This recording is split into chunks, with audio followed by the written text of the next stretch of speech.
ஆன்மீக நண்பர்கள் அனைவருக்கும் உங்கள் பாலாவின் இனிய நல்வணக்கம். இந்த நாள் உங்கள் அனைவருக்கும் இனிய நாளாக அமையட்டும். வரக்கூடிய பொங்கல் பண்டிகை உங்கள் வாழ்க்கையில் இனிமையாக அமையணும் அப்படின்னு பாலா அருஞ்சுவையம் சார்பாக இனிய பொங்கல் வாழ்த்துக்கள் கூறி இன்னைக்கான பதிவில் நாம் போயிடலாம். இன்னைக்கான பதிவில் பார்த்தீங்க அப்படின்னா இந்த வருடத்துக்கான பொங்கல் பண்டிகை எந்த நாளில் வருது, நம்ம குடும்பத்தில் மகிழ்ச்சி பொங்கிட ஐஸ்வர்யம் பெருக பொங்கல் பண்டிகையை எந்த முறையில் கொண்டாட வேண்டும், பொங்கல் வைக்க நல்ல நேரம், பொங்கல் பூஜை செய்வது எப்படி, அதற்கான பலன்கள் என்ன, இப்படின்னு பல தகவல்களை இந்த பதிவில் எடுத்து சொல்லியிருக்கேன். அதனால இந்த பதிவை கொஞ்சம் கூட ஸ்கிப் பண்ணாமல் பாருங்க. வாங்க பதிவுக்குள்ள போயிடலாம். இது வரைக்கும் நம்ம சேனலை நீங்க சப்ஸ்கிரைப் பண்ணாமல் இருந்தால் சப்ஸ்கிரைப் பண்ணிட்டு அப்படியே மறக்காம பக்கத்தில் இருக்கிற பெல் பட்டனும் கொடுத்து வச்சுக்கிறீங்க. தமிழர்களோட பாரம்பரிய பண்டிகையா பொங்கல் பண்டிகை கொண்டாடப்படுது. வேளாண்மை வேளாண் பொருள்களுக்கு முக்கியத்துவம் அளித்து இயற்கைக்கு நன்றி தெரிவிக்கும் விதமாக தான் ஆண்டுதோறுமே நாம பொங்கல் பண்டிகையை கொண்டாடிட்டு வர்றோம். இந்த பொங்கல் பண்டிகை பார்த்தீங்கன்னா தமிழகத்தில் மட்டுமின்றி இந்தியா முழுவதுமே பார்த்தீங்கன்னா பல்வேறு பெயர்களில் பல்வேறு மாநிலங்களில் கொண்டாடப்பட்டு வருது. இது நம்ம அனைவருமே அறிந்த ஒன்று தான். உலக நாடுகள்லையும் பார்த்தீங்கன்னா பொங்கல் விழா சிறப்பாகவே கொண்டாடப்பட்டுட்டு வருது. இப்போ இந்த வருடத்துக்கான பொங்கல் பண்டிகை 2025ஆம் ஆண்டுக்கான பொங்கல் பண்டிகை ஜனவரி 13ஆம் தேதி போகி பண்டிகை தொடங்கி ஜனவரி 16ஆம் தேதி காணும் பொங்கல் வரைக்கும் மொத்தம் 4 நாட்கள் கொண்டாடப்பட இருக்கு. தமிழக மக்கள் கொண்டாடக்கூடிய முக்கியமான பண்டிகைகள்ல ஒண்ணுதான் தைப்பொங்கல் திருநாள். தமிழர் திருநாள் அப்படின்னும் விவசாயத்தை மையப்படுத்தி கொண்டாடப்படும் தை திருநாள் அப்படின்னும் 4 நாட்கள் இந்த பண்டிகையை நாம கொண்டாடிட்டு வர்றோம். அறுவடை முடிந்து புதிதா விளைந்த நெல்மணியில இருந்து கிடைத்த அந்த பச்சரிசியை வச்சு பொங்கல் வைத்து சூரிய பகவானுக்கு படைத்து வழிபடுவதுதான் தமிழர்களோட மரபு. விவசாயம் நல்லா நடக்கிறதுக்கு உறுதுணையா இருக்கக்கூடிய சூரியன், காளை மாடு, இயற்கை, இதுக்கு நன்றி தெரிவிக்கும் விதமாக தான் பொங்கல் பண்டிகை கொண்டாடப்படுறோம். இதுதான் பொங்கல் பண்டிகையோட நோக்கம். இந்த பொங்கல் பண்டிகை பார்த்தீங்க அப்படின்னா 4 நாட்கள் கொண்டாடப்படுது அப்படின்னு சொல்லும். அதில் மார்கழியோட கடைசி நாள் போகி பண்டிகையாக கொண்டாடப்படுது. இதுக்கு இன்னொரு பேர் என்னன்னு பார்த்தீங்கன்னா இந்திர விழா. பழையன கழிதலும் புதியன புகுதலும், இதுதான் போகி பண்டிகையோட நோக்கம். 2ஆம் நாள் பார்த்தீங்கன்னா தைப்பொங்கல். அந்த தைப்பொங்கல் அன்னைக்கு வீட்டு வாசல்ல சூரிய உதயத்தப்ப பொங்கல் வைத்து அதை இலையில படைத்து சூரியனுக்கு படைத்து வழிபாடு செய்கிறோம். 3ஆவது நாள் பார்த்தீங்கன்னா மாட்டுப்பொங்கல்.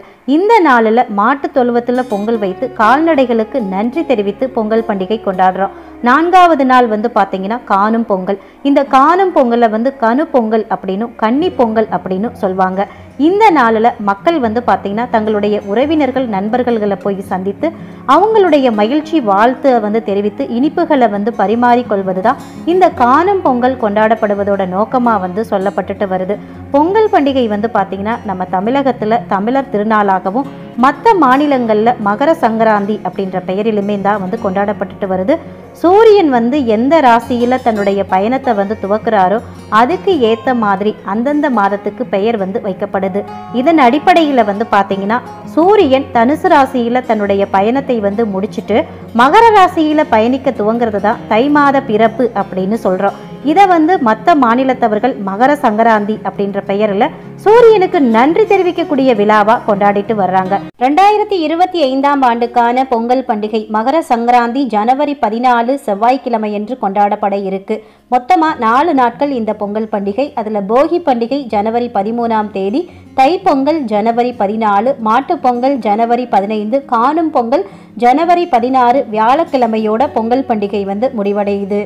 இப்போ பொங்கல் வைக்கிறதுக்கு நல்ல நேரம், அதாவது அந்த பொங்கல் வரக்கூடிய நாள்ல நல்ல நேரம் என்ன அப்படின்றது தெரியும். இந்த வருடம் நமக்கு தைப்பொங்கலானது ஜனவரி 14ஆம் தேதி செவ்வாய்க்கிழமை இருக்கு. அன்றைய தினம் காலை 9:03 தான் தை மாதம் பிறக்க இருக்கு. செவ்வாய்க்கிழமை அப்படின்றதுனால அந்த நாள் பகல் 3 மணியிலிருந்து மாலை 4:30 மணி வரைக்கும் ராகு காலம். அதே சமயம் காலை 9 மணியிலிருந்து 10:30 மணி வரைக்கும் யமகண்ட நேரம் இருக்கு. அதனால இந்த ராகு கால நேரம் யமகண்ட நேரம் வரக்கூடிய நேரத்தில் நாம எந்த நல்ல காரியமும் செய்யக்கூடாது. நீங்க சூரிய பொங்கலா வைக்கிறதா இருந்தா காலை 5 மணி முதல் 6 மணிக்குள்ள வச்சிடலாம். சூரிய உதயத்தின் போது அந்த பொங்கலை நைவேத்தியம் செஞ்சிடலாம். அந்த நேரத்தை தவற விட்டுட்டா அடுத்து எந்த நேரங்கள்ல வைக்கலாம் அப்படின்றத நாம தெரிஞ்சுக்கலாம். இந்த வருடம் தை மாதம் பிறக்கும் பொழுது சுக்ரஹோரையில பொங்கல் வைத்தா சுபயோக புண்ணிய பாக்கியங்கள் நமக்கு கிடைக்கும் அப்படின்னு சொல்லப்படுது. சுக்ரஹோரை செவ்வாய்க்கிழமையில சுக்கிரஹோரை அப்படின்றது காலை 8 மணியிலிருந்து 9 மணி வரைக்கும் சுக்கிரஹோரை. இந்த வருடம் இந்த நேரத்தில் பொங்கல் வைத்தா யோகமா அமையும் அப்படின்னு சொல்லப்படுது. வழக்கமா பொங்கல் வைக்கக்கூடிய நல்ல நேரம் இந்த நாள்ல, அதாவது ஜனவரி 14, 2025 செவ்வாய்க்கிழமை அன்னைக்கு காலை 7:30 மணியிலிருந்து 8:30 மணி வரைக்கும் நல்ல நேரம் வந்துட்டு இருக்கு. அந்த நேரத்தை வந்து தவற விட்டுட்டோம் அப்படின்னா காலை 10 மணி 35 நிமிஷத்திலிருந்து 12 மணி வரைக்கும் நல்ல நேரம் இருக்கு. அந்த நேரத்துல நாம பொங்கல் வைத்துக்கலாம்.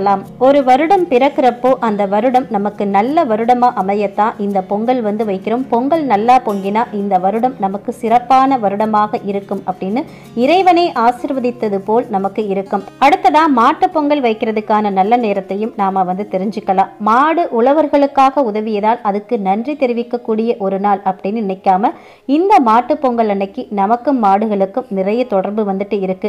குழந்தையா இருந்த போது தாய்ப்பாலை குடித்து வளர்ந்தது போல பசுவோட பாலை நம்பி நாம வாழ்ந்து வர்றதுனால அந்த மாடுகளும் நமக்கு ஒரு தாய் மாதிரி தான். அதுக்கு நன்றி தெரிவிக்கும் நாளாகவும் முன்னோர்களை படையலிட்டு வழிபடக்கூடிய நாளாகவும் இந்த மாட்டு பொங்கல் நமக்கு வந்துட்டு இருக்கு.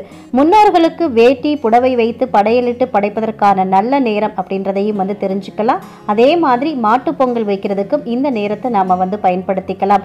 தை 2ஆம் நாள்ல தான் இந்த மாட்டு பொங்கல் வருது. விவசாயிகளுடைய விவசாயத்துக்கு உதவிய மாடுகளுக்கு நன்றி தெரிவிக்கும் விதமாக தான் இந்த பொங்கல் வந்து கொண்டாடப்படுது. மாட்டு பொங்கல் நாள்ல நம்ம வீட்டில் இருக்கக்கூடிய மாடுகளை குளிப்பாட்டி அலங்கரித்து அதுக்கு பொங்கல் வைத்து படைத்து வழிபாடு வந்து செய்வாங்க.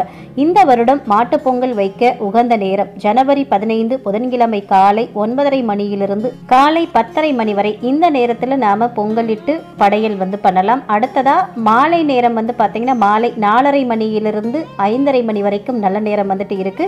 இந்த நேரத்திலும் நாம மாட்டு பொங்கல் வைத்து படையல் வந்து போட்டுக்கலாம். அடுத்ததா இந்த நாள்ல முன்னோர்களுக்கு வேட்டி புடவை வைத்து படையலிட்டு படைப்பதற்கான நல்ல நேரம் என்ன, அதையும் நாம வந்து தெரிஞ்சுக்கலாம். ஜனவரி 15ஆம் தேதி காலை 9:05 10 மணி 20 நிமிஷத்துக்குள்ள நாம முன்னோர்களுக்கு வந்து படையல் போடலாம். அந்த நேரத்தை வந்து தவற விட்டுட்டா காலை 11 மணியிலிருந்து 11 மணி 50 நிமிஷம் வரைக்கும் நல்ல நேரம் இருக்கு. அந்த நேரத்துல படையல் போட்டுக்கலாம்.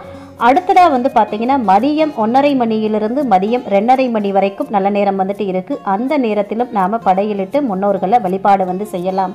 இதுவரைக்கும் பொங்கல் வைக்கிறதுக்கு நல்ல நேரம் எதுன்னு வந்து சொல்லியாச்சு. அடுத்ததா நாம இந்த பொங்கல் பூஜை வந்து எப்படி பண்ணணும், பொங்கல் நாம எப்படி முறைப்படி வைக்கணும் அப்படின்றதையும் நம்ம வந்து தெரிஞ்சுக்கலாம். இப்பெல்லாம் வந்து பார்த்தீங்கன்னா சூழ்நிலை காரணமாக வீட்டுக்குள்ளேயே கேஸ் ஸ்டவ்லேயே பொங்கல் வந்து வைக்கிறாங்க. ஆனால் சூழ்நிலையை காரணம் காட்டி நம்மளுடைய பாரம்பரியத்தை மறந்து போகிறது அப்படின்றது முறையானது கிடையாது. அது மட்டும் இல்லாமல் இன்னைக்கு இருக்கக்கூடிய இளைய தலைமுறையினர் அந்த காலத்தில் நாம் எப்படி பொங்கலிட்டோம் அப்படின்றதையும் தெரிஞ்சுக்கிட்டு அவங்களும் அவங்களுடைய எதிர்காலத்தில் வந்து கடைபிடிக்கணும். அதனால வந்து பார்த்தீங்கன்னா இப்போ பொதுவாக வீட்டு வாசலில் பொங்க வைக்கணும். அப்படி பொங்க வைக்க வசதி இல்லாதவங்க தெருமக்கள் அனைவருமே ஒன்றா சேர்ந்து நல்ல நேரத்தை தேர்ந்தெடுத்து ஒரு குறிப்பிட்ட இடத்துல வந்து எல்லாருமே ஒன்றா கூடி பொங்கல் வந்து வைக்கணும். கோயில்களையும் தேர்ந்தெடுத்து அங்கே போயும் பொங்கல் வந்து வைக்கலாம். அந்த மாதிரி நாம் பொங்க வைக்கிறப்போ பால் வந்து பொங்குறப்போ சூரிய நமஸ்காரம் பண்ணிட்டு பொங்கலோ பொங்கல் அப்படின்னு எல்லாரும் சேர்ந்து முழக்கம் வந்து இடணும். ஏன் வந்து பார்த்தீங்கன்னா இது ஒரு ஒற்றுமை திருவிழா. தேரோட்டம் அப்படின்ற ஒரு நிகழ்ச்சியை ஊர் ஒற்றுமை கருதி எப்படி நம்ம முன்னோர்கள் நமக்கு வந்து சொன்னாங்களோ அது மாதிரி தான் இந்த பொங்கல் திருவிழாவும் மக்களுக்கிட்ட ஒருமைப்பாட்டை வளர்க்கறதுக்காக கொண்டாடப்பட்ட திருவிழா அப்படின்றத நாம் நினைவில் வந்து வச்சுக்கணும். பொங்கல் அன்று காலை நேரத்தில் நல்ல நேரம் பார்த்துட்டு நம்ம வீட்டு முற்றத்தில் பெரிய அளவில் இருக்கக்கூடிய குத்து விளக்கை ஏற்றி அதுக்கு முன்னாடி ஒரு வாழை இலை வந்து போடணும். அந்த வாழை இலையோட இடது ஓரத்தில் வந்து பார்த்தீங்க அப்படின்னா நாளி நிறைய பச்சை நெல் வந்து வைக்கணும். இலையில பச்சரிசியை பரப்பி அது மேலே கத்தரிக்காய், கருணைக்கிழங்கு, சிறுகிழங்கு, வள்ளிக்கிழங்கு, அவரைக்காய், சீனி அவரை, பூசணி துண்டு, பிடிக்கிழங்கு, காப்பரிசி. காப்பரிசின்றது வெல்லம் பச்சரிசி சேர்ந்த கலவை. வெற்றிலைப்பாக்கு, பழம், மஞ்சள் கிழங்கு இது அனைத்தையுமே வந்து வைக்கணும். கரும்போட ஓலையை வந்து வெட்டாம நீல கரும்பா சுவர்ல வந்து சாற்றி வச்சிருங்க. ஒற்றை கரும்பு வைக்கிறத தவிர்த்து 2 கரும்பு வந்து வைங்க. பொங்கல் பானையை வந்து பார்த்தீங்கன்னா மண்ணடுப்பில் வைக்கலாம், இல்லைன்னா செங்கலை வந்து அடுக்கி அது மேலே வந்து நாம் வந்து பொங்கல் வந்து வைக்கலாம். இப்போ திருவிளக்கு ஏற்றி வச்சிருக்கோம் இல்லையா, அதுக்கு வந்து பத்தி கற்பூர ஆரத்தி எல்லாம் காமிச்சதுக்கப்புறம் உங்களுடைய குலதெய்வம் இருக்கக்கூடிய கோயிலோட திசையை நோக்கி அந்த பத்தி கற்பூரத்தை எல்லாம் நம்ம வந்து காமிக்கணும். அதுக்கப்புறமா சூரிய பகவானுக்கு ஆரத்தி வந்து காமிச்சிட்டு ஒரு தேங்காயை உடைத்து அதனோட நீரை வந்து நாம் அந்த பொங்க பானையில் வந்து விடணும். சுத்தப்படுத்திய பச்சரிசியை நல்லா வந்து களைஞ்சிட்டு அந்த தண்ணீரையும் அந்த பச்சரிசி களைஞ்ச தண்ணீரையும் பானையில் வந்து விடணும். அடுப்புக்கும் பொங்கல் பானைக்கும் தூபம் பத்தி எல்லாம் நாம் வந்து காட்டணும். தண்ணீர் வந்து கொதித்து அந்த பால் வந்து பொங்கி வர்றப்போ குலவையிடணும். குலவையிட தெரியாதவங்க பொங்கலோ பொங்கல் அப்படின்னு சொல்லணும். அதுக்கப்புறம் அந்த பானையில் இருக்கக்கூடிய சுடுநீரை அரிசி வேகிற அளவுக்கு மட்டும் வச்சுட்டு மீதியை வந்து நாம் எடுத்து வச்சுக்கணும். அரிசியை இப்போ நாம் வந்து போட்டுடலாம். அரிசி வெந்ததுமே வந்து நம்ம வந்து நல்லா வந்து அரிசி வேறதுக்கு நல்லா வந்து கிண்டி விடணும். அகைப்பையால் பொங்கு கிண்டுறதுக்குன்னே அகப்பை இருக்கு இல்லையா, அதை வச்சு கிண்டிடணும். இல்லைன்னா அந்த பாத்திரத்தோட அடியில் வந்து பிடிச்சிடும். அதனால் நம்ம வந்து ரொம்ப சூதானமாக வந்து நம்ம பொங்கல் வந்து பண்ணணும். பொங்கலை வந்து இப்போ பண்ணியாச்சு. இறக்குனதுக்கப்புறம் சர்க்கரை பொங்கல் வந்து வைக்கணும். சர்க்கரை போட்டு, அதாவது வெல்லம் போட்டு சர்க்கரை பொங்கல் வந்து வைக்கணும். இப்போ இலைக்கு முன்னால் இந்த பானையை வந்து நாம் இறக்கி வச்சிடணும். இப்போ சில பேர் வந்து பார்த்திங்கன்னா 2 பொங்கல் வந்து வைப்பாங்க. வெள்ளை பொங்கலும் வைப்பாங்க, சர்க்கரை பொங்கலும் வந்து வைப்பாங்க. அப்படி வைக்கிற பட்சத்தில் வந்து பார்த்திங்கன்னா அந்த 2 பானைகளையும் இறக்கி வச்சுட்டு திருவிளக்குக்கும் சூரியனுக்கும் நாம் வந்து பூஜை வந்து செய்யணும். ஆதித்ய கிருதயம் வந்து தெரிஞ்சவங்க அந்த ஸ்லோகங்களை வந்து சொல்லலாம். மற்றவர்கள் சூரியனுக்கு பற்றின தெரிஞ்ச தமிழ் பாடல்களை நீங்கள் வந்து பாடலாம். இப்படி பொங்கல் வச்சு இறக்குனதுக்கப்புறம் காகத்துக்கு தான் வந்து முதல்ல வந்து பொங்கல் வந்து வைக்கணும். காகம் வந்து அந்த உணவை வந்து எடுத்ததுக்கப்புறம் குழந்தைகளுக்கு நம்ம சர்க்கரை பொங்கல் வந்து கொடுக்கணும். அதுக்கப்புறம் தான் வீட்டில் இருக்கிற பெரியவர்கள் வந்து சாப்பிடணும். அதுக்கப்புறம் காய்கறி வகைகள் வந்து சமைச்சிட்டு வெண்பொங்கலை மதிய வேளையில் வந்து சாப்பிடலாம். இரவு நேரத்தில் முன்னோரை நினைத்து இனிப்பு வகைகள் புத்தாடை வைத்து வணங்கணும். புத்தாடையை அன்றைய தினம் தானமாக கொடுக்கணும். இந்த மாதிரி முறைப்படி இந்த பொங்கல் பண்டிகையை நீங்கள் வந்து கொண்டாடி பாருங்கள். சூரிய பகவானுடைய அருள் கிடைத்து உங்கள் வாழ்க்கை வளமாக அமையும். வரக்கூடிய இந்த பொங்கல் பண்டிகை உங்களுக்கும் உங்கள் குடும்பத்தாருக்கும் இனிமையாகவும் வளமாகவும் மகிழ்ச்சியாகவும் அமையணும் அப்படின்னு மறுபடியும் ஒரு முறை பொங்கல் தின நல்வாழ்த்துக்கள் கூறி இந்த பதிவை இதோடு நிறைவு செய்கிறேன். இந்த பதிவு உங்களுக்கு மிகவும் பயனுள்ள பதிவாக இருந்திருக்கும் நினைக்கிறேன். இந்த பதிவு பிடிச்சிருந்தா லைக் பண்ணி உங்கள் நண்பர்களுக்கும் ஃபேமிலி மெம்பர்ஸ்க்கும் ஷேர் பண்ணுங்கள். ஃபர்ஸ்ட் டைம் நம்ம சேனல் பார்த்தீங்கன்னா நம்ம சேனல் சப்ஸ்கிரைப் பண்ணிட்டு அப்படியே மறக்காமல் பக்கத்தில் இருக்கிற பெல் பட்டனும் கொடுத்து வச்சுக்கிறங்க. இந்த பதிவை பற்றின கருத்துக்களையும் கமெண்ட் செக்ஷனில் சொல்லுங்கள். அடுத்த ஒரு நல்ல பதிவில் சந்திப்போம். அதுவரை உங்களிடமிருந்து விடைபெறுவது உங்கள் பாலா. நன்றி, வணக்கம், வாழ்க வளமுடன்.